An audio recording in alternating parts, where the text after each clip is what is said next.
नमो हरिहंताणं नमो सिद्धाणं नमो आर्याणं नमो वच्चायणं नमो लोये सव त्रिकालवर्ती सामणं मंगलम भगवान वीरो मंगलम गौतमो गणी मंगलम कुंद कुंदारियो जैन धर्मोस्तु मंगलम सर्व मांगल्यम सर्व कल्याण कारकम प्रधानम सर्व धर्माणम जैनम जयतु शास्त्रम ओंकार बिंदु संयुक्तम नित्यम ध्यायन्ति योगिना कामदम मोक्षदम चैव ओंकाराय नमो नमः नम समय साराय स्वानुभूत्या चकास्ते चित स्वभावाय भावाय सर्व भावांतरछिदे अज्ञानतिमिरांधानां ज्ञानाजन शलाकया चक्षुरुन्मीलितं तस्मै श्री गुरुवे नमः आत्मा ज्ञानं स्वयं ज्ञानं ज्ञानादन्यत् करोति किं परभावस्य कर्तात्मा मोहयं व्यवहारिणम् मंगलमय मंगलकरण वीतराग विज्ञान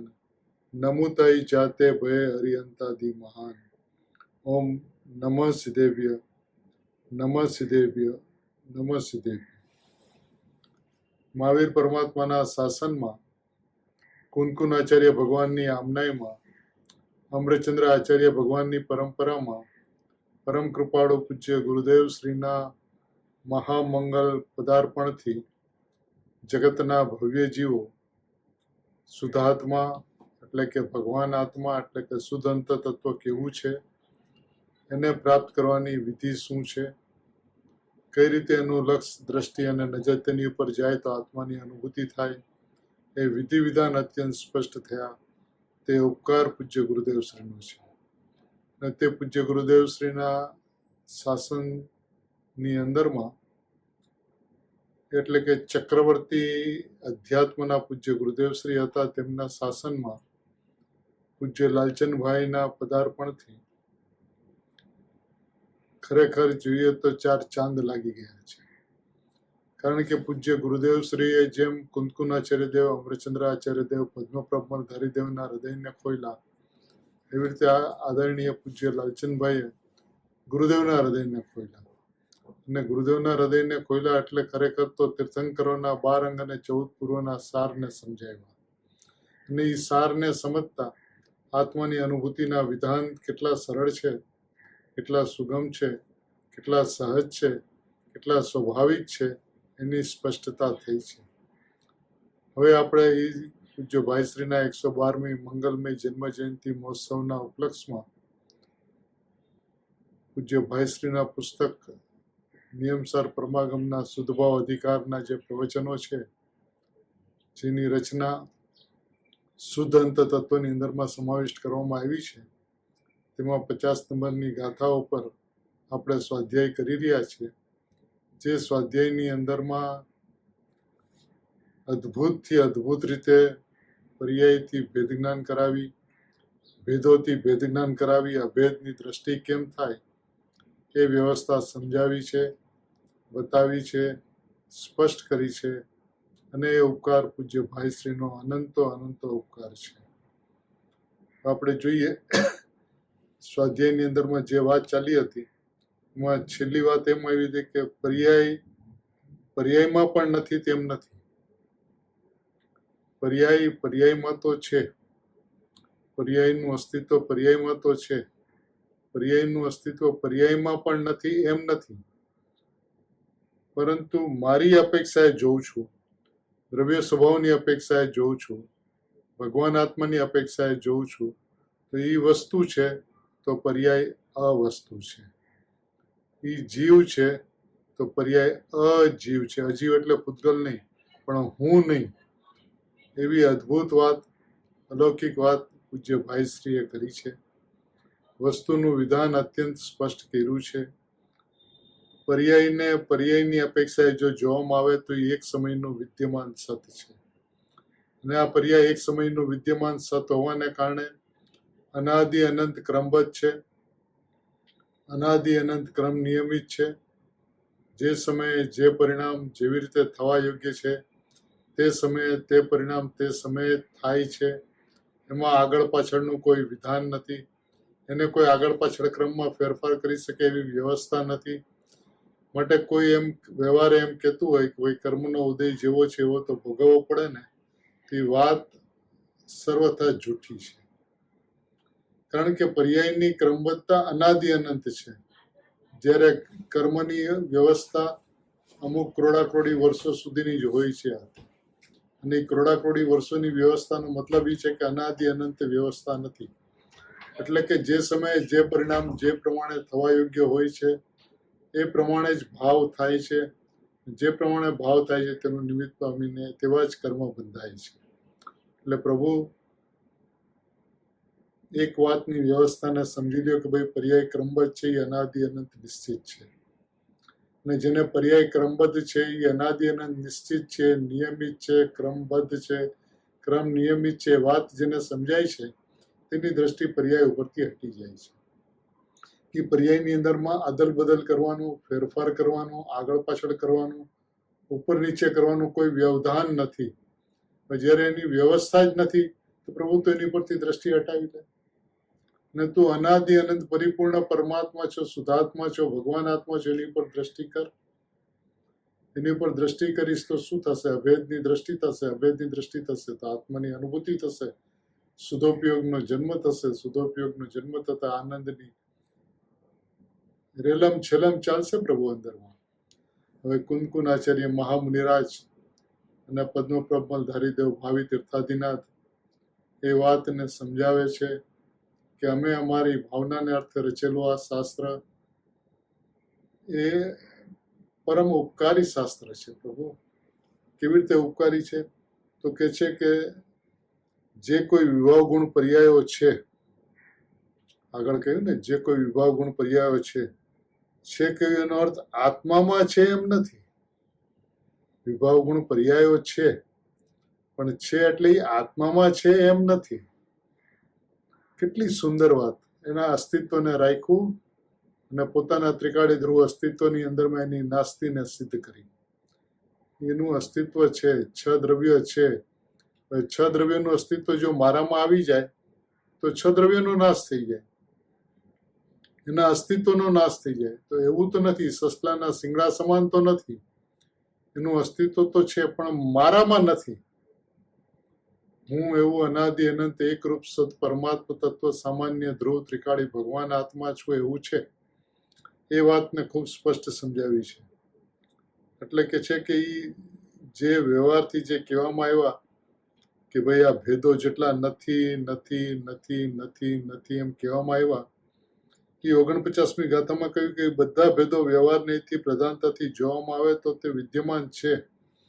કોઈ એમ કે પર્યાય જ નથી, તો કોઈ એમ કે જ્ઞાન દર્શન ચારિત્ર એવા ગુણ જ નથી, તો એમ નથી. વ્યવહારથી જોવામાં આવે તો એ બધા છે. એના અસ્તિત્વથી જોવામાં આવે તો વિદ્યમાન સત છે, એનું હોવાપણું છે. એનું હોવાપણું આત્મામાં નથી, એનું હોવાપણું આત્માપણે નથી. એનું હોવાપણું એના ભાવે છે, એના સ્વભાવે છે, એનામાં છે. એટલે એ ગાથાઓની અંદરમાં આગળ જે બધી ગાથાઓ ગઈ એમાં નિશ્ચય નહીં અને વ્યવહાર નહીં ને ઉપાદેય છે તેમ કહ્યું હતું. નિશ્ચયનો વિષય પણ જાણવા યોગ્ય છે અને વ્યવહારનો વિષય પણ જાણવા યોગ્ય છે એમ કહ્યું હતું. તો એ ઉપાદેયનો અર્થ ગ્રહણ અને ગ્રહણનો અર્થ જાણવું. જાણવું એટલે ક્યારે જાણવું? ગ્રહણનો અર્થ જાણવું. જાણવું એટલે ક્યારે જાણવું? કે જ્યારે જ્ઞાનીનો ઉપયોગ નિર્વિકલ્પ ધ્યાનની અંદરમાંથી બહાર આવે છે ત્યારે આત્માનો ઉપયોગ છૂટી જાય છે. નિર્વિકલ્પ ધ્યાનમાં છે ત્યારે ઉપયોગ એમાં લાગેલો છે. પછી જ્યારે ઉપયોગ બહાર આવે છે ત્યારે નિર્વિકલ્પતા છૂટી જાય છે, શુદ્ધોપયોગ છૂટી જાય છે, પરંતુ શુદ્ધ પરિણતિ રહી જાય છે. આ એક અદ્ભુત વ્યવસ્થા છે પ્રભુ. જે એક વખત શુદ્ધાત્માને જોવે છે, જાણે છે, અનુભવે છે, એને શુદ્ધ પરિણતિનો જન્મ થાય છે. શુદ્ધ પરિણતિ છૂટતી નથી, શુદ્ધોપયોગ છૂટે છે. અભેદ એનો વિષય હતો એની બદલે ભેદ એનો વિષય થાય છે. અને ભેદ વિષય થતા વિકલ્પ ઉત્પન્ન થાય છે. અને વિકલ્પ ઉત્પન્ન થાય છે ત્યારે શુદ્ધોપયોગ છૂટી જાય છે. એટલે એને ચારિત્રનો દોષ પણ લાગે છે અને જ્ઞાનનો દોષ પણ લાગે છે, પરંતુ શ્રદ્ધાનો દોષ લાગતો નથી. કે શ્રદ્ધા તો જે સમયે હું પરમાત્મા છું એવું લક્ષ્ય કરી લે છે, એવું અનુભૂતિ કરી લે છે, તે સમયે દટાઈ જાય છે સ્વભાવની અંદરમાં. સ્થિર થઈ જાય છે, જામી જાય છે. એ શ્રદ્ધા 100% શુદ્ધ થઈ ગઈ. એટલે કે સિદ્ધ પરમાત્માની શ્રદ્ધા, કેવળ જ્ઞાનીઓની શ્રદ્ધા અને જ્ઞાનીની શ્રદ્ધામાં કોઈ આતરો નથી. એટલે કે છે કે શુદ્ધોપયોગ છૂટે છે. તે કેમ છૂટે છે? કે ઉપયોગનો વિષય જે અભેદ હતો તે ઉપયોગનો વિષય ભેદ આવે છે. જ્યારે ભેદને સિદ્ધ કરવા જાય છે ત્યારે શુદ્ધોપયોગ છૂટી જાય છે. એટલે ચારિત્ર અને જ્ઞાનનો દોષ છે, પણ શ્રદ્ધાનો દોષ હવે એને લાગતો નથી. જ્ઞાનનો દોષ છે.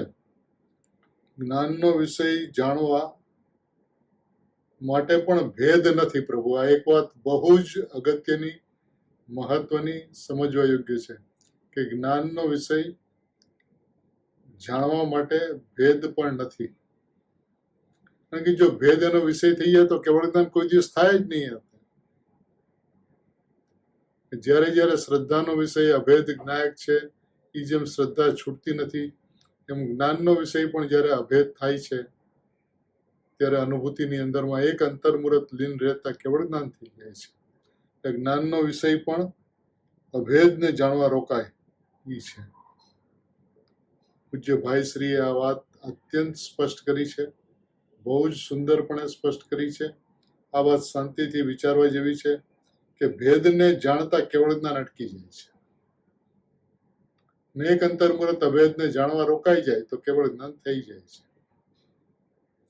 હવે જે ભેદને જાણતા કેવળ જ્ઞાન રોકાઈ જાય એ જ્ઞાનનો વિષય કેવી રીતે હોઈ શકે પ્રભુ? શ્રદ્ધાનો વિષય અભેદ અને જ્ઞાનનો વિષય ભેદ એવું નથી પ્રભુ. શ્રદ્ધાનો વિષય અભેદ અને જ્ઞાનનો વિષય પણ અભેદ છે પ્રભુ.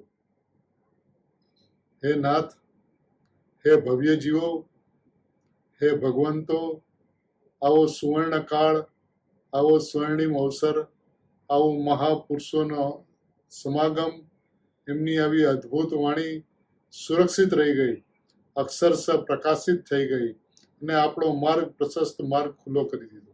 કે પ્રભુ માર્ગ આટલો છે કે અભેદને જાણતા જ્ઞાન પણ છે અને સુખ પણ છે.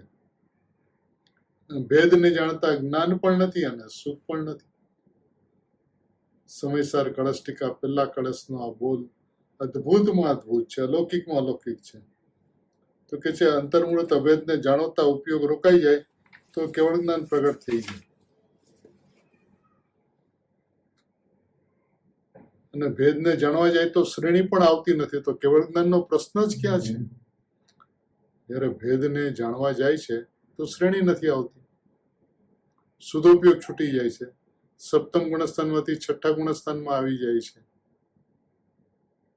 પ્રભુ આ ખરેખર ભેદને જાણવું એ તો કેવળ જ્ઞાનની બાધક ને શ્રેણીની બાધક ને ચારિત્રની બાધક છે. એટલે કે છે કે જ્યારે અભેદ સામાન્ય આત્મા ઉપયોગાત્મકપણે અભેદ સામાન્ય આત્મા તો આવો છે, કેવો છે? અભેદ છે, સામાન્ય છે. એ ઉપયોગાત્મકપણે આત્માને જાણે છે ત્યારે ઉપયોગાત્મક થઈને ધારાવાહિક ભગવાન આત્માને ઉપાદેયપણે જાણે છે. જો બે ઘડી ઉત્કૃષ્ટ અંતર્મુહૂર્ત આત્માને જાણવામાં રોકાઈ જાય તો કેવળ જ્ઞાનની પ્રગટતા થાય. હવે છઠ્ઠે ગુણસ્થાનમાં આવી જાય છે સાતમામાંથી. તો સાતમામાં તો શુદ્ધોપયોગ હતો, છઠ્ઠામાં અશુભ ઉપયોગ નથી, શુભોપયોગ છે. પણ એ ચારિત્રનો દોષ છે. દોષનું કારણ છે કે અનાદિથી ભેદવાસિત બુદ્ધિ હતી ને. હે ભગવાન, આપ શું કહો છો? સાતમામાંથી છઠ્ઠે મુનિરાજ આવી જાય છે તો એ શેને કારણે આવે છે? તો કે છે અનાદિથી ભેદવાસિત બુદ્ધિ હતી ને. પ્રભુ શું કહો છો આપ? જીવોને હચમચાવી મૂકે, હલાવી નાખે એવી વાત છે. અનાદિકાળથી ભેદવાસિત બુદ્ધિ હતી ને. કારણ કે અનાદિકાળથી આત્માને નહોતો જાણ્યો. હવે આત્માને જાણ્યો તો અભેદ ઉપર દ્રષ્ટિ જાય છે, પણ અભેદને જાણતા જાણતા જાણતા ભેદને જાણવા રોકાય છે. એ ભેદને શું કામ જાણવા રોકાય છે? તો કે અનાદિથી ભેદવાસિત બુદ્ધિ હતી ને. એ ભેદમાં અભેદને જાણવા જાય છે તો ભેદમાં તો અભેદ જણાતો નથી. ભેદમાં તો વિકલ્પનો જન્મ થાય છે. ભેદની અંદરમાં ધ્યેય જણાતું નથી. એ પ્રયત્ન કરે છે ભેદની અંદરમાં પણ અભેદને જાણવાનો. પ્રભુ ભેદમાં અભેદને જાણવાનું કોઈ વિધાન નથી.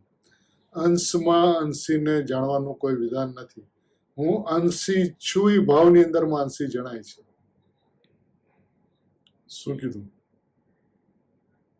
અંશમાં અંશીને જાણવા રોકાય છે. પ્રભુ અંશમાં અંશીને જાણવા નહીં રોકાય. ભેદમાં અભેદને જાણવા નહીં રોકાય. કારણ કે ભેદમાં અભેદ જણાતું જ નથી. અભેદને જાણવાનું વિધાન એ છે કે હું અભેદ સામાન્ય એક ધ્રુવ પરમાત્મા છું. એવી દ્રષ્ટિ જ્યારે થાય છે ત્યારે શુદ્ધાત્માની અનુભૂતિ હોય છે. જ્ઞાની થવાનું પણ એ વિધાન, ને મુનિરાજને ગુણસ્થાનના ક્રમમાં આગળ વધતા શ્રેણીનું પણ એ વિધાન, ને શ્રેણીને પૂર્ણ થતા કેવળ જ્ઞાનનું પણ એ જ વિધાન. એવી અદ્ભુત વ્યવસ્થા છે પ્રભુ.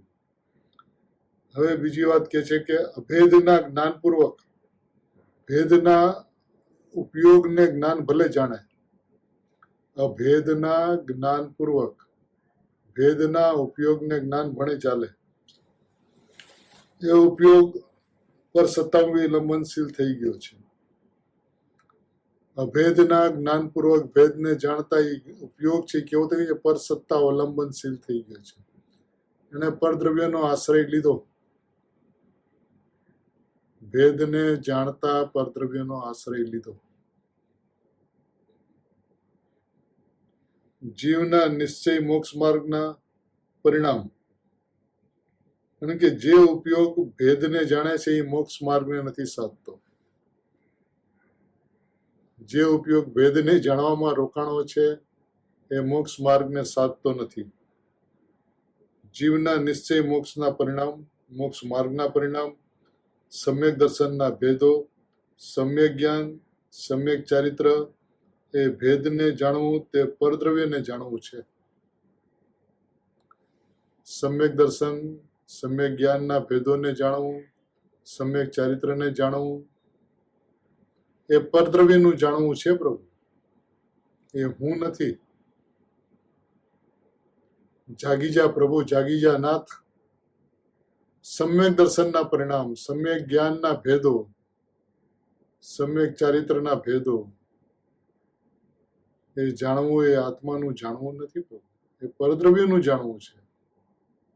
કે શુદ્ધ અંત તત્વ છે એ સ્વદ્રવ્ય છે, અને પર્યાય, ચાર પર્યાયના ભેદો, સાત તત્વના ભેદો, એ પરદ્રવ્યનું જાણવું છે પ્રભુ. એ જો પરદ્રવ્ય હોય તો દેવગુરુ શાસ્ત્રની તો ચર્ચા જ નથી પ્રભુ. આમાં એક વખત જાગ રે જાગ નાથ જાગ પ્રભુ. આવા ટાણા, આવા અવસર, આવો સુવર્ણ કાળ પ્રભુ તને આવ્યો, જેની અંદરમાં જ્ઞાનીઓ મુનિરાજના હૃદયને સ્પષ્ટ કરે, મુનિરાજ પોતાની ભાવનાને સ્પષ્ટ કરે,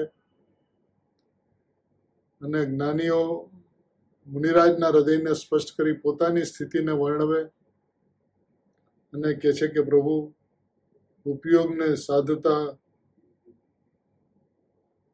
જે ઉપયોગ મોક્ષને સાધતો નથી, જીવના નિશ્ચય, મોક્ષ માર્ગના પરિણામ, સમ્યક દર્શનના ભેદો, સમ્યક જ્ઞાન, સમ્યક ચારિત્ર, એ ભેદને જાણવું તે પરદ્રવ્યને જાણવું છે.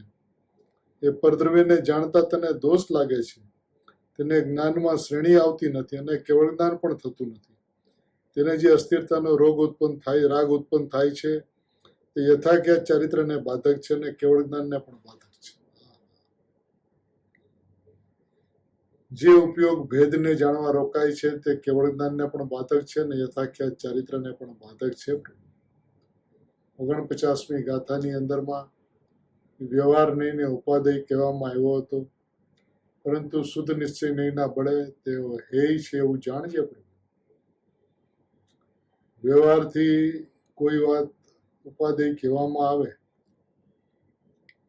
પરંતુ શુદ્ધ નિશ્ચય નહીંના બળે વસ્તુની વ્યવસ્થાની દ્રષ્ટિએ વિચાર કરવામાં આવે તો એ બધા હેય છે પ્રભુ. હેય છે, હેય છે અને હેય છે. તેવું નથી જાણ્યું પ્રભુ. તે હેય છે અને ઉપાદેય જાણ્યું છે, અને ઉપાદેય છે અને હેય જાણ્યું છે. સમ્યક દર્શન પ્રગટ કરવા યોગ્ય જાણ્યું છે. નહીં, સમ્યક દર્શન ભગવાન આત્માના લક્ષ્ય થાય છે, માટે ભગવાન આત્મા ઉપાદેય છે. પ્રભુ સમ્યક દર્શન પ્રગટ કરવા યોગ્ય છે, માટે ભગવાન આત્મા ઉપાદેય છે, એવું છે કે ભગવાન આત્મા ત્રિકાળ ઉપાદેય છે અને પરિણામ ત્રિકાળ હે છે, એવું છે. નક્કી તો કરવું પડશે નાથ. જ્યાં સુધી નક્કી નહીં કર ત્યાં સુધી અંદર સુધી નહીં પહોંચી શકે. તે પ્રયત્ન અનાદિકાળમાં ઓછા નથી કર્યા, પરંતુ જે પ્રયત્ન કર્યા એ પ્રયત્ન પર્યાપ્ત પણ નથી. વસ્તુ સુધી તું પહોંચી નથી શક્યો. એનું કારણ કે ભેદને જાણવામાં તારો રસ છે, તારી રુચિ ભેદને જાણવામાં છે, આનંદને જાણવામાં તારી રુચિ છે. આનંદ મૂર્તિ હું છું એની પર તારી રુચિ નથી. જ્યાં સુધી આનંદ મૂર્તિ હું છું એની પર તારી રુચિ નહીં જાય પ્રભુ, તો શુદ્ધાત્માના દર્શન કેવી રીતે થશે નાથ? આ જાગવાનો સમય છે પ્રભુ, સુવાનો સમય નથી પ્રભુ. ગુરુદેવ શ્રી હંમેશા એમ કહેતા, કોઈ જીવ આવીને એમ કે પ્રભુ અમે ઘણા પ્રયત્ન કરીએ છીએ, ઘણું ચિંતન મનન કરીએ છીએ, પ્રયોગ કરીએ છીએ, પણ અમને આત્માની અનુભૂતિ નથી થતી. તો ગુરુદેવ એમ કહેતા, ભાઈ આખી રાત નિંદર ના આવી હોય એવું ક્યારે બન્યું છે? રાતના નિંદરમાં સફાળો ઉભો થઈ ગયો હોય ને મારો ભગવાન આત્મા ક્યાં છે એવું તને થયું છે? ભગવાન આત્માના વિરહની અંદરમાં તું રોયો છો? તારી તો એક વાત છે કે ભાઈ આનંદ તો પર્યાયમાં આવે છે ને, અનુભૂતિ તો પર્યાય કરે છે ને, દ્રવ્યનું લક્ષ તો પર્યાય કરે છે, માટે જો પર્યાયને ગુણ કરશો તો નહીં ચાલે. એ કોઈને કોઈ અપેક્ષા પર્યાયને પોષે છે, પર્યાયના એકત્વને પોષે છે, એ મિથ્યા દ્રષ્ટિ મહાપાપી છે. પ્રભુ ખોટું નહીં લગાડતો નાથ. આ વાસ્તવિકતા છે, આ હકીકત છે. અનાદિકાળથી તારી સાથે આ ઘટી રહ્યું છે અને આવું ઘટતા તું સ્વભાવથી દૂર રહ્યો છું. હજી થોડી આકરી વાત પણ ભાઈ કરશે. એ ભેદો એટલે પરિણામો, ભેદો હે છે એટલે પરિણામો તો હે છે. ક્યાં હે છે? શ્રદ્ધામાંથી તો હે છે. જો શ્રદ્ધામાં એ પરિણામ ઉપાદેય થાય તો મિથ્યા દર્શન હોય. ભેદો એટલે પરિણામો, શ્રદ્ધામાં તો હે છે. હવે શ્રદ્ધામાં એ જો પરિણામ ઉપાદેય હોય, એટલે કે ભેદ ઉપાદેય હોય, એટલે કે સમ્યક દર્શન, સમ્યક જ્ઞાન, સમ્યક ચારિત્રના પરિણામ ઉપાદેય હોય, અથવા તો જ્ઞાન દર્શન ચારિત્ર એ આત્માના ભેદો છે અને એ ગુણભેદો છે, એ તને ઉપાદેય હોય, તો ત્યાં મિથ્યા દર્શન હોય. પ્રભુ સમજાય છે નાથ? હચમચાવી મૂકે, અંદરથી જાગૃત કરી દે. અનાદિકાળની નિંદર એક ક્ષણ માત્રની અંદરમાં ઉડી જાય એવી વાતો છે પ્રભુ. તું કોઈ દિવસ જાગૃત નથી થયો, અને જાગૃત નથી થયો એટલે જ્ઞાનીઓના હૃદય નથી સમજ્યા. હવે શાસ્ત્રની અંદરમાં જે વિષય લઈને બેઠા હોય જ્ઞાનીઓ, એની અંદરમાં વ્યવહારનો વિષય પણ આવે, પ્રમાણનો પણ આવે, અનેકાંતનો પણ આવે, સ્યાદવાદનો પણ આવે, નિત્ય નિત્ય ધર્મની ચર્ચાઓ પણ આવે. પણ તું ભેદથી જ વસ્તુને જોવા માંડ તો મિથ્યા દર્શન હોય. કારણ કે આ ભેદના અંદરમાં ભેદો નથી. વસ્તુ અનંત ગુણમય સ્વાભાવિક અભેદ અનાદિ અનંત છે. હવે એ અભેદ બતાવો કેવી રીતે? તો સમજાવવા માટે વ્યવહારથી ભેદ ઉપજાવીને સમજાવવામાં આવે છે. જ્ઞાન દર્શન ચારિત્રાણી મોક્ષ માર્ગ, સમ્યક જ્ઞાન, સમ્યક દર્શન, સમ્યક ચરિત્ર પ્રગટ કરવાની અપેક્ષા એ ઉપાદેય છે. એટલે વર્તમાનની અંદરમાં મિથ્યા દર્શન છે એ ટાળવા યોગ્ય છે, અને સમ્યક દર્શન પ્રગટ કરવા યોગ્ય છે એ અપેક્ષા એ ઉપાદેય છે. પરંતુ એ વ્યવહારનો વિષય છે પ્રભુ. કારણ કે પરિણામ જે છે એ ભેદ છે, અને ભેદ છે એ પર સ્વભાવ છે, અને પર સ્વભાવ છે એ પરદ્રવ્ય છે. તો જે પરદ્રવ્ય છે એ ઉપાદેય કેવી રીતે હોઈ શકે નાથ? ને તને એ પરદ્રવ્ય જ ઉપાદેય દેખાણા છે. પર સ્વભાવની અંદરમાં જ તે પોતાપણું કર્યું છે.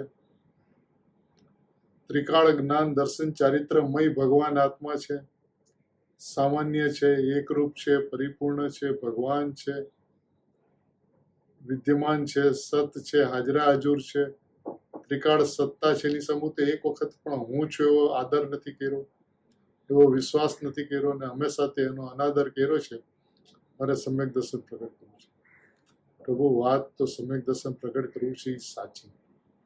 સમ્યક દર્શન, સમ્યક જ્ઞાન, સમ્યક ચારિત્ર પ્રગટ કરવા માટે, મોક્ષ માર્ગમાં આગળ વધી શ્રેણી ચડી એ પરિપૂર્ણતાને પ્રાપ્ત કરવા માટે આપણે આચાર્ય ભગવાન પાસે, જીનવાણી પાસે, જીનેશ્વર પાસે, ગુરુદેવ પાસે, પૂજ્ય ભાઈ પાસે આવ્યા છે. એની વિધિ શું? અંશમાં અંશીને પકડવા જઈશ ને અંશી તને પકડાઈ જશે. જ્ઞાનમાં જ્ઞાયકને પકડવા જઈશ અને તને જ્ઞાયક પકડાઈ જશે. પ્રભુ, અંશમાં અંશી નહીં પકડાય, ભેદમાં અભેદ નહીં પકડાય. પ્રભુ, હું અભેદ તત્વ છું, હું અંશી છું, હું ધ્યેય છું, હું પરિપૂર્ણ છું, હું શ્રદ્ધેય તત્વ છું એવો નિર્ણય કરીશ તો શ્રદ્ધા શ્રદ્ધેય ભાવે પરિણમી જશે. એ શ્રદ્ધા શ્રદ્ધેય ભાવે પરિણમી જાય કે હું શ્રદ્ધેય છું, એનું નામ સમ્યક દર્શન છે. સમ્યક દર્શન એ પ્રગટ કરવાની ચીજ નથી, પ્રગટ થતી વ્યવસ્થા છે. ને જે પ્રગટ થતી વ્યવસ્થા છે એને તું વસ્તુથી જો. પ્રભુ, વસ્તુથી જોઈશ તો વસ્તુની દ્રષ્ટિ થઈ જશે. પર્યાયને તું અવસ્તુ જો. પ્રભુ, પર્યાયમાં પર્યાય છે, દ્રવ્યમાં પર્યાય નથી. દ્રવ્યમાં જ્યારે પર્યાય નથી ત્યારે તું શાંત ભાવે, ધૈર્ય રાખીને પરિપૂર્ણ પરમાત્માની સામું જો. પ્રભુ, એક વખત તે પોતાના પરમાત્મા સ્વભાવની સામું જોયું નથી. હવે જો એ ભેદો જ્ઞાનમાં જ્ઞેય થઈ જાય, કે છે કે શ્રદ્ધામાં પરિણામ ઉપાદેય થઈ જાય તો મિથ્યા દર્શન હોય. જ્ઞાનમાં એ ભેદો જ્ઞેય થઈ જાય તો શુદ્ધોપયોગ રહેતો નથી. જ્ઞાનમાં ભેદો ઉપાદેય થઈ જાય તો ગયો કામથી. કે છે જ્ઞાનમાં ભેદો જ્ઞેય થઈ જાય, જ્ઞાનમાં ભેદો જ્ઞેય થઈ જાય તો અનુભૂતિ રહેતી નથી, શુદ્ધોપયોગ રહેતો નથી. માટે એ અપેક્ષાએ પણ એ ભેદ હેય છે. શુદ્ધોપયોગની દ્રષ્ટિએ પણ ભેદ હેય છે અને શ્રદ્ધાની અપેક્ષાએ તો હેય છે. શ્રદ્ધાની અંદરમાં ભેદ ઉપાદેય થઈ ગયા તો નિયમથી મિથ્યા દર્શન, અને જ્ઞાનની અંદરમાં એ જ્ઞેય થઈ ગયા તો શુદ્ધોપયોગ છૂટી જાય. અને મુનિરાજ કહે છે કે અમારી દ્રષ્ટિ ભેદ પર ચાલી જાય છે અને શુદ્ધોપયોગ છૂટી જાય છે, શુદ્ધ પરિણતિ રહી જાય છે, શુદ્ધોપયોગ છૂટી જાય છે અને વિકલ્પનો જન્મ થઈ જાય છે. ખેદ વર્તે છે મુનિરાજને પોતાની સ્થિતિનો.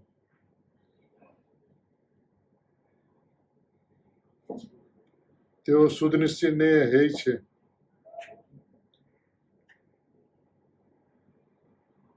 શું કે છે? શુદ્ધ નિશ્ચય નહીં તો હેય છે.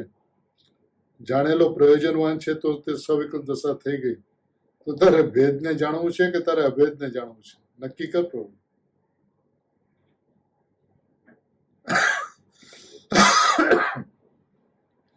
વ્યવહાર જાણેલો પ્રયોજનવાન છે એ વાત આચાર્ય ભગવાને સમયસાર પરમાગમમાં 12મી ગાથામાં કીધું છે. તો તું નક્કી કર, તારે ભેદને જાણવું છે કે અભેદને જાણવું છે? હવે અભેદના જ્ઞાનપૂર્વક ભેદનું જ્ઞાન થાય છે, અભેદની અનુભૂતિ કરીને ભેદ વિકલ્પમાં આવે છે. એ અપેક્ષા વ્યવહાર જાણેલો પ્રયોજનવાન છે એમ કહેવામાં આવ્યું છે. પણ એની ઉપર વજન દેવા જેવું નથી. પ્રભુ, વજન તો એક અભેદ ઉપર. તારે અભેદને જાણવું છે કે ભેદને જાણવું છે? નક્કી કર. કારણ કે તને અભેદ તો દ્રષ્ટિમાં આવી ગયો છે. જ્ઞાનીઓને, મુનિરાજોને અભેદ તો દ્રષ્ટિમાં આવી ગયો છે. તો તારે ભેદને જાણવું છે કે તારે અભેદને જાણવું છે? એ તારે નક્કી કરવું છે. ભેદને જાણતા શું થશે? વિકલ્પ, ઇન્દ્રિય જ્ઞાન, મન સ્વભાવથી છૂટી જશે, શુભોપયોગ થશે. જ્ઞાનીઓને શુભોપયોગ પણ થઈ શકે ને અશુભોપયોગ પણ થઈ શકે. મુનિરાજને શુદ્ધોપયોગ છૂટે તો શુભોપયોગ જ થાય. પણ એ પર સ્વભાવ છે પ્રભુ, અને પર સ્વભાવ છે તો પર દ્રવ્ય છે. એટલે કે છે કે જે દ્રષ્ટિનો વિષય છે તેને તારા ઉપયોગનો વિષય બનાવતો કેવળ જ્ઞાન થશે. જે દ્રષ્ટિનો વિષય છે તેને જ તારા ઉપયોગનો વિષય બનાવ, તેને જ તારા જ્ઞાન ઉપયોગનો વિષય બનાવ, તો કેવળ જ્ઞાન થશે, નહીં તો નહીં થાય. દ્રષ્ટિનો વિષય એક ને જ્ઞાનનો વિષય અનેક એમ નથી. જે દ્રષ્ટિનો વિષય છે તેને જ જ્ઞાનનો એટલે કે ઉપયોગનો વિષય બનાવો તો કેવળ જ્ઞાન થશે, નહીતર કેવળ જ્ઞાન નહીં થાય. ભેદોને જો ઉપાદેયપણે જાણે તો તે મિથ્યા દ્રષ્ટિ છે. ભેદોને ઉપાદેયપણે જાણે તો તે મિથ્યા દ્રષ્ટિ છે. પ્રભુ તે ભેદને જ આજ દિવસ સુધી ઉપાદેય કર્યા છે. શું તમારા જીવનનું લક્ષ્ય શું છે? તો કે એક સમ્યક દર્શન મારા જીવનનું લક્ષ્ય, એક મોક્ષ માર્ગની ઉપર ચાલુ એ મારા જીવનનું ધ્યેય છે. તો તે ઉપાદેય કોને માન્યું? ભેદને. એટલે મિથ્યા દર્શન ચાલુ રહે છે. બહુ સિમ્પલ, સીધી અને સરળ વાત છે કે ભેદની ઉપર જેની દ્રષ્ટિ છે, ભેદને જેને ઉપાદેય માન્યો છે તે મિથ્યા દ્રષ્ટિ હોય છે. અને જ્ઞાનીઓ ભેદને જાણવા રોકાય છે તો ચારિત્રને બાધક છે. ભેદનું જ્ઞાન કેવળ જ્ઞાનને બાધક છે, કેમ કે છઠ્ઠા ગુણસ્થાને શુદ્ધોપયોગ હોતો નથી. તે ઉપયોગ ભેદોને જાણવા જાય છે. છઠ્ઠા ગુણસ્થાને શું છે? ઉપયોગ ભેદને જાણવા જાય છે. આનંદ મૂર્તિ ઉપરથી દ્રષ્ટિ ખસી જાય છે અને આનંદ ઉપર દ્રષ્ટિ વહી જાય છે. ભેદને જાણવા જાય છે તો વિકલ્પ ઉત્પન્ન થાય છે, તો કેવળ જ્ઞાન રોકાય છે. મુનિરાજને પણ એ વસ્તુની ખટક છે કે અમારી દ્રષ્ટિ અભેદ ઉપર ટકતી નથી. ભેદને જાણવા ચાલી. શું કામ આવું થાય છે એનું વિવરણ કરશે આપણે. પ્રભુ ભગવંતો ખૂબ શાંતિથી આ વાત વિચારવા જેવી છે કે અનાદિકાળથી પરિસ્થિતિ શું થઈ છે.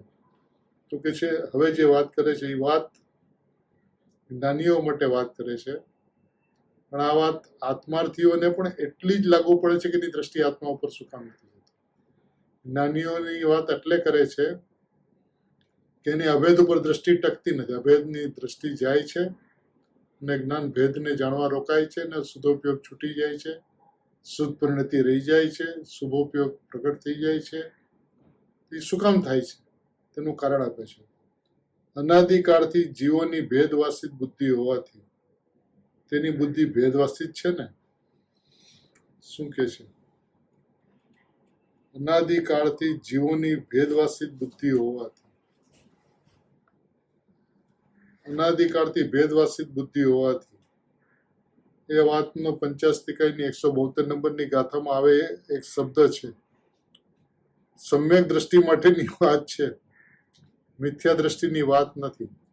હવે જે વાત કહેવામાં આવે છે એ સમ્યક દ્રષ્ટિ માટેની વાત છે, મિથ્યા દ્રષ્ટિ માટેની વાત નથી. કે મિથ્યા દ્રષ્ટિને તો અભેદની દ્રષ્ટિ જ નથી. હવે સમ્યક દ્રષ્ટિને અભેદની દ્રષ્ટિ છે ને છતાંય ભેદને શું કામ જાણવા જાય છે? એની દ્રષ્ટિ ભેદ ઉપર શા માટે ચાલી જાય છે? ભેદને જાણવા એ શું કામ રોકાય છે?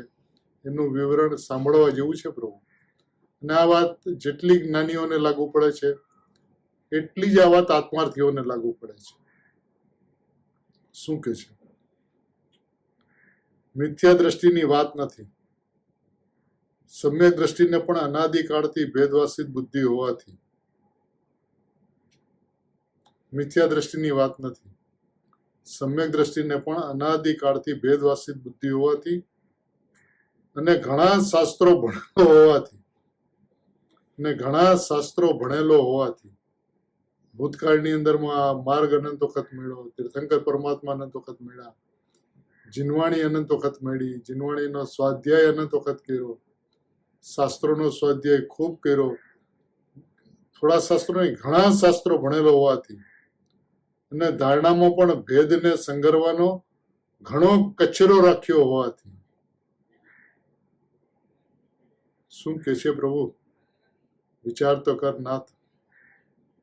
જ્ઞાનીઓ ક્યાં સુધી ઝંઝોળે છે કે મળદા ઉભા થઈ જાય એવી વાત છે પ્રભુ.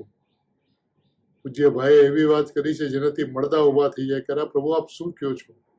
સમ્યક દ્રષ્ટિની વાત છે, મિથ્યા દ્રષ્ટિની વાત નથી. પહેલી વાત. બીજી વાત, સમ્યક દ્રષ્ટિને અનાદિથી ભેદવાસિત બુદ્ધિ હોવાથી. અનાદિથી ભેદની દ્રષ્ટિ છે, ભેદ દ્રષ્ટિ છે અનાદિથી. એની બુદ્ધિ પણ ભેદની વાસિત છે, ભેદમાં વસેલી છે. એટલે અભેદનું લક્ષ થયું હોવા છતાં પણ અભેદમાં ટકતું નથી, ભેદ ઉપર દ્રષ્ટિ જાણવા ચાલી જાય છે. ઘણા શાસ્ત્રો ભણેલો હોવાથી, ખૂબ શાસ્ત્રો ભણ્યા છે, અને શાસ્ત્રોની અંદરમાં તો બધી વાત આવે છે. તે શું કર્યું છે? શાસ્ત્રોની ધારણામાં પણ ભેદને સંગરવાનો ઘણો કચરો રાખ્યો હોવાથી, ભેદને સંગરવાનો ઘણો કચરો રાખ્યો હોવાથી તેનો ઉપયોગ ફળ ભેદમાં ચાલ્યો જાય છે. નાથ, એક વખત સાંભળ પ્રભુ આ શું કે છે. અનાદિકાળથી ભેદવાસિત બુદ્ધિ, ઘણા શાસ્ત્રોનો અભ્યાસ હોવાથી, ઘણા શાસ્ત્રો ભણેલો હોવાથી, અને ધારણામાં પણ ભેદને સંગરવાનો ઘણો કચરો રાખ્યો હોવાથી તેનો ઉપયોગ ફટ ભેદોમાં ચાલ્યો જાય છે. અને આ જ સ્થિતિ આત્માર્થીઓની છે. આત્માર્થીઓની આ સ્થિતિ છે. ભેદવાસિત બુદ્ધિ તો છે જ. શાસ્ત્રોનો ઘણો અભ્યાસ કર્યો છે. મૂળભૂત વાત ઉપરથી, શાસ્ત્રોમાંથી મૂળભૂત વાતને કાઢતો જ નથી, પ્રયોજનભૂત વિષયને કાઢતો જ નથી. અને પ્રયોજનભૂત વિષયને કાઢતો નથી એટલે શુદ્ધાત્માની દ્રષ્ટિ થતી નથી. અને માનસિક જ્ઞાનની અંદરમાં, ધારણામાં પણ ભેદને સંગરવાનો ઘણો કચરો રાખ્યો હોવાથી, રાખ્યો છે ઘણો કચરો. ભાઈ આપણે પર્યાયને નહીં જોઈએ તો અનુભૂતિ કેમ થશે? અનુભૂતિ તો પર્યાયમાં થાય છે ને. દ્રવ્યનું લક્ષ તો પર્યાય કરે છે ને. આનંદ તો પર્યાયમાં આવે છે ને. મોક્ષ માર્ગ અને મોક્ષ તો પર્યાયમાં થાય છે ને. તો પર્યાયને તમે બાદ દેશો તો અનુભૂતિ જ નહીં થાય. પ્રભુ તું પર્યાયને રાખીશ તો અનુભૂતિ નહીં થાય. પર્યાયને પર્યાયમાં રહેવા દે, તારામાં નહીં રહેવા દે. અને પરદ્રવ્ય ને પર સ્વભાવ ને પરભાવ જો પ્રભુ, જો ઉપયોગ ફટ ભેદમાં ચાલ્યો જાય છે. આ ભેદ તે પરદ્રવ્ય છે, ભેદ સ્વદ્રવ્ય નથી. એ ભેદ પરદ્રવ્ય છે, ભેદ સ્વદ્રવ્ય નથી પ્રભુ. રાતની ઊંઘ હરામ કરી દે એવી વાતો છે પ્રભુ. અનાદિકાળથી ભેદવાસિત બુદ્ધિ, શાસ્ત્રોનો ઘણો ભણેલો હોવાથી, અને ધારણામાં સંગ્રહેલો ઘણો કચરો, અભેદ ઉપર દ્રષ્ટિ દેવા દેતો નથી. કારણ કે આચાર્ય ભગવાન, ગુરુદેવ, પૂજ્યભાઈ કલમ કલમ પર એક વાત કરે કે ભાઈ તું અભેદ, એક સામાન્ય ત્રિકાળી ધ્રુવ વસ્તુ છો. તું સામાન્ય છો, વિશેષ નથી. એક છો, અનેક નથી. અભેદ છો, ભેદ નથી. અખંડ છો, ખંડ નથી. એવી તો તારી વસ્તુ છે પ્રભુ, એવો તારો સ્વભાવ છે. એવી તું નાથ જીવતી જાગતી ચૈતન્ય જ્યોત છો. અને તારી દ્રષ્ટિ જે ભેદ ઉપર પડી છે એ પરદ્રવ્ય છે, સ્વદ્રવ્ય નથી. અને તું એને ઉપાદેય માને છે. પરદ્રવ્યને ઉપાદેય ને સ્વદ્રવ્યને હેય કરે છે. પ્રભુ તારી આ દ્રષ્ટિનો દોષ છે ના. એક વખત પણ તે સ્વભાવથી સ્વભાવને જોયો નથી. જ્યાં સુધી સ્વભાવથી સ્વભાવને જોતો નથી ત્યાં સુધી અભેદની ઉપર દ્રષ્ટિ થતી નથી. હું અભેદ એક ધ્રુવ પરમાત્મા છે એવું લક્ષ થયા વિના અનુભૂતિ કેવી રીતે થશે પ્રભુ? અભેદનું લક્ષ, એનું નામ સમ્યક દર્શન. સમ્યક દર્શન એટલે શું? સાચું દર્શન. સાચું દર્શન શું છે? કે હું પરિપૂર્ણ પરમાત્મા છું, એ સાચું દર્શન છે. પરિપૂર્ણ થવું છે એ ખોટું દર્શન છે. હું પરિપૂર્ણ છું એ સાચું દર્શન, હું પરિપૂર્ણ છું એ સાચું જ્ઞાન, હું પરિપૂર્ણ છું એ સાચી સ્થિરતા છે. પરિપૂર્ણ થવું છે મિથ્યા દર્શન, પરિપૂર્ણ થવું છે મિથ્યા જ્ઞાન. આ સ્થિતિ અનાદિકાળથી પડેલી છે પ્રભુ. એક વખત પણ તું જાગ્યો નથી. જ્યારે સમ્યક દ્રષ્ટિઓને ભેદવાસિત બુદ્ધિની વાત કરે, ઘણા શાસ્ત્રના અભ્યાસની વાત કરે અને ધારણામાં સંગ્રહેલો ઘણા કચરાની વાત કરે, ત્યારે આત્માર્થીઓની તો સ્થિતિ જેવી કફોડી છે કે તો શુદ્ધાત્માનો વિચાર પણ નથી કરતો. જેવી વસ્તુ છે એવો વિચાર કરે, જેવી વસ્તુ છે એવો નિર્ણય કરે, જેવી વસ્તુ છે એવો નિશ્ચય કરે તો એની અંદરમાં સ્થિર થઈ શકે. હજી તો જેવી વસ્તુ છે એવો તારો વિકલ્પ પણ નથી ચાલતો. પ્રભુ એ વસ્તુ સુધી તું પહોંચીશ કેવી રીતે? કારણ કે જેવી વસ્તુ છે એવો પેલા નિર્ણય તો એકવાર કરવો પડશે ને પ્રભુ. જેવી વસ્તુ છે એવો નિર્ણય નહીં કર તો શ્રદ્ધા નહીં થાય, દ્રઢતા નહીં આવે, મક્કમતા નહીં આવે, અચલતા નહીં આવે, નિશ્ચલતા નહીં આવે. અને જો અચલતા, નિશ્ચલતા, મક્કમતા, નિર્ણયની દ્રઢતા નહીં થાય તો એની રુચિ નહીં થાય.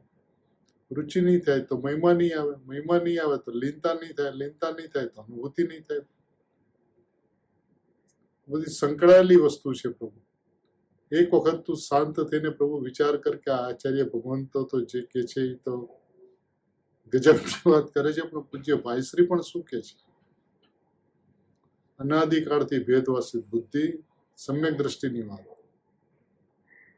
ઘણા શાસ્ત્રોનો ભણેલો અને ધારણામાં સંગ્રહેલો ઘણો બધો કચરો.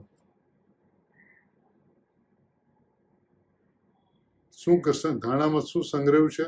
ભેદોને. એ કચરો છે પ્રભુ, ભેદોને સંગ્રહવો. કચરો રાખ્યો છે તો ઉપયોગ ફટ ભેદમાં ચાલ્યો જાય છે, અને ભેદ છે તે પરદ્રવ્ય છે, સ્વદ્રવ્ય નથી. પ્રભુ જાગવાનો વખત આવી ગયો છે. સુવર્ણ બેલા, અનાદિકાળથી જે અવસર ના મળ્યો એ અવસર અત્યારે મળ્યો છે. પૂજ્ય સોગાનીજી કહે છે કે પૂજ્ય गुरुदेव श्री तो हमारे लिए अनंत तीर्थंकरों से अधिक है. जो बात भूतकाल में अनंत तीर्थंकरों के पास समझ में नहीं आई, वो बात पूज्य गुरुदेव श्री से समझ में आई तो हमारे लिए अनंत तीर्थंकर से अधिक. જેવી ગુરુદેવ શ્રીની વાણી છે એવી પૂજ્ય ભાઈ શ્રીની વાણી છે. એકદમ સીધી શુદ્ધાત્મા જગાડે એવી વાણી છે. પ્રભુ જાગતી જ્યોત, જીવતી જ્યોત, જાગતી જ્યોત, ચૈતન્ય જ્યોત, ધ્રુવ જ્યોત આ રહીને પ્રભુ. જોને પ્રભુ એક વખત. શા માટે નથી જોતો પ્રભુ? તું અભેદ પરમાત્મા છો ને, તું ધ્રુવ સામાન્ય પરમાત્મા છો ને, તું પ્રભુ એક રૂપ આત્મા છો ને, તું એક રૂપ ધ્રુવ રૂપ ત્રિકાલ પરિપૂર્ણ પરમાત્મા, પરમાત્મા, પરમાત્મા ને પરમાત્મા જ છો. તું અભેદ પરમાત્મા છો, તું સામાન્ય પરમાત્મા છો, તું ત્રિકાળ પરમાત્મા છો, તું ધ્રુવ પરમાત્મા છો, તું નાયક પરમાત્મા છો, તું ભગવાન આત્મા છો. પ્રભુ એક વખત પોતાને પરિપૂર્ણ ભાવે જો પ્રભુ. જ્યાં પરિપૂર્ણ ભાવે જોઈશ ત્યાં દ્રષ્ટિ સ્થિર થઈ જશે. દ્રષ્ટિ સ્થિર થશે, એનું નામ સમ્યક થશે, એનું નામ સમ્યક જ્ઞાન. પ્રભુ માર્ગ બહુ જ સરળ છે. નથી સમજાતું એ તને સમજવા નથી દેતું. સમજાય એવો પોતાનો સ્વભાવ છે, અને સમજાય એના માટે તો આચાર્ય ભગવંતોએ શાસ્ત્રોની અંદરમાં એ વાત લખી છે. અપ્રતિબુદ્ધને પ્રતિબુદ્ધ કરવાની પ્રતિજ્ઞા કરી છે. આપણા માટે લખેલી આવી સુંદર વાતો, અદભુત વાતો, આપણે એમ કહીએ કે આપણને નથી સમજાતું તો કેમ ચાલે પ્રભુ? નહીં ચાલે પ્રભુ, હવે નહીં ચાલે. એ વાત તો સમજ કે ભેદ છે એ અપદ છે, અપદ છે, અપદ છે. અભેદ છે એ પદ છે, એ પદ છે, એ પદ છે. અભેદ છે તે મારું સ્થાન છે, મારું ઘર છે, મારું સ્વદ્રવ્ય છે, હું સ્વયં પોતે છું ને એટલું જ મારું અસ્તિત્વ છે. બસ જ્યાં અભેદ વસ્તુને અભેદતાથી જોઈએ ત્યાં અભેદ અનુભૂતિ થઈ ગઈ. ના, અભેદ અનુભૂતિ સહજ માત્રની અંદરમાં થાય હોય છે પ્રભુ. કઠિન નથી, સરળ છે. આગળ કહેશે પૂજ્ય ભાઈશ્રી પણ કે અનુભૂતિ સરળ છે. પૂજ્ય ગુરુદેવ શ્રી પણ 270 સમયસાર કળશની અંદરમાં કહે છે પ્રભુ અનુભૂતિ સરળ છે. તું એક વખત તો જોતો ખરો પ્રભુ. તું કેટલો સુંદર, કે તું કેટલો પરિપૂર્ણ, વર્તમાનની અંદરમાં વિદ્યમાન, હાજરા હાજર પ્રગટ ભગવાન છો, ભગવાન છો, ભગવાન છો. બધા જીવો સ્વભાવથી ભગવાન છે. ભગવાન જ છે એ વસ્તુ વ્યવસ્થા છે, ને ભગવાન જ છું એવો વિશ્વાસ કરી, એવું શ્રદ્ધાન કરી, એવો દ્રઢ નિર્ણય કરી કે ભગવાન આત્માની અંદરમાં સૌ કોઈ સાદી અનંતકાળ સુધી રહી જાય તેવી મંગલ ભાવ.